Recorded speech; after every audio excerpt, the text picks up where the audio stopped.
All right, we have breaking news coming in. Unrest in Nepal yet again. Protesters in Nepal have taken to the streets again despite the government revoking the ban on social media. The ban, as you know, was revoked earlier today.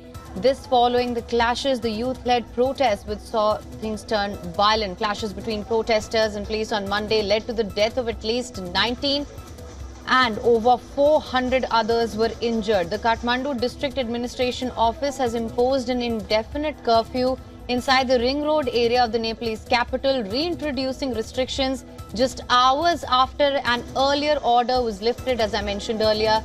Protesters, they're blocking roads outside the Nepal parliament. You can see these visuals on your screens right now. This is the latest that we're getting from Kathmandu, Nepal. They're also targeting the residence of ministers in Kathmandu, hurling stones, setting properties on fire, including that of Minister of Communication and Information Technology, Prithvi Subha Gurung. The protesters have warned that they won't stop until Prime Minister KP Sharma Oli resigns. So this is the latest that we're getting right now. Breaking news coming in. Protesters in Nepal out on the streets yet again, despite the government revoking the ban on social media earlier. Clashes between protesters and police, as you know, on Monday, it led to the death of at least 19 and over 400 others were injured in those youth-led protests. Meanwhile, Nepal's Agriculture Minister Ramnath Adhikari and Health Minister Pradeep Paudel, both aligned with the Nepali Congress, have resigned from their posts, condemning the government crackdown. Their resignation, it follows that of Home Minister Ramesh Lekhak, who stepped down, taking moral responsibility for the government's handling of the protest.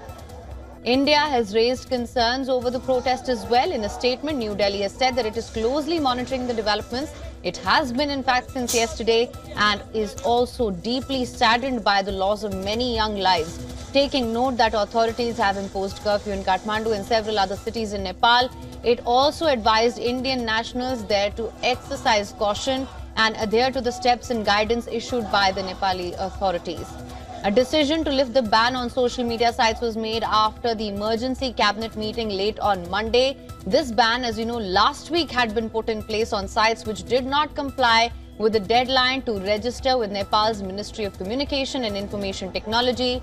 Oli made the announcement blaming infiltration by various vested interest groups for Monday's violence. We're seeing violence yet again in Nepal, unrest in Nepal. The investigation committee had also been formed after what happened and what transpired on Monday to look into the violence. It has been given 15 days time to prepare a report looking into the aspects of how the situation escalated and also the possible factors behind it. Right now, people are out on the streets. Once again, they are demanding the resignation of Oli.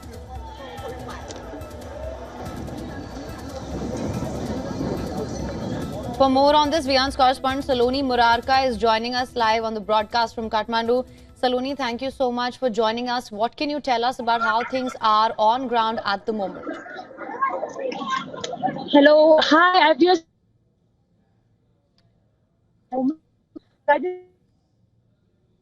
doing the protest.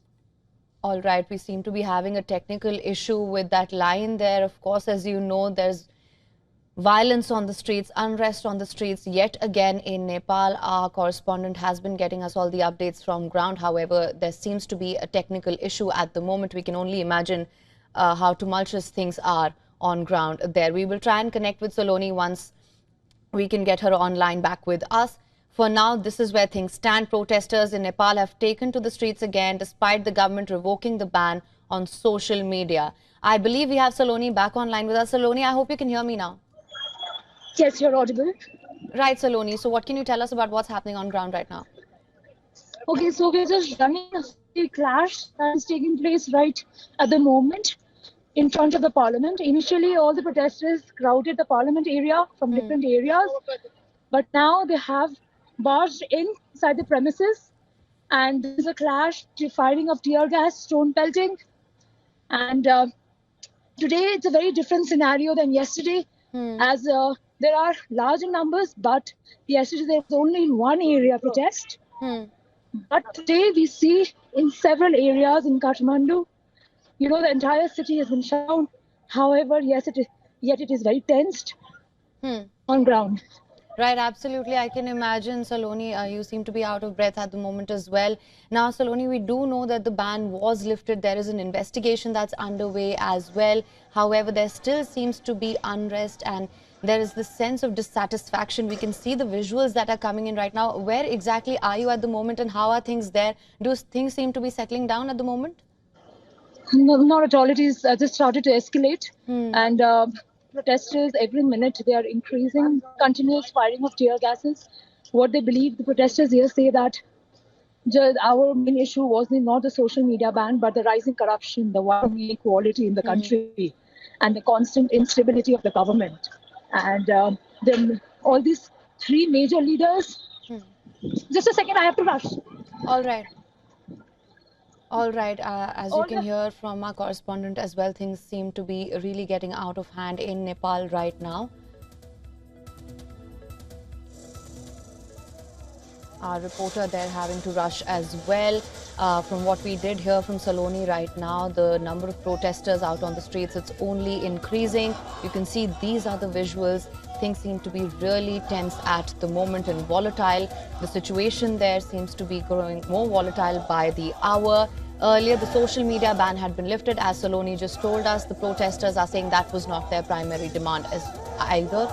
And they are talking about the resignation of Prime Minister KP Sharma Oli, and that's their demand at the moment.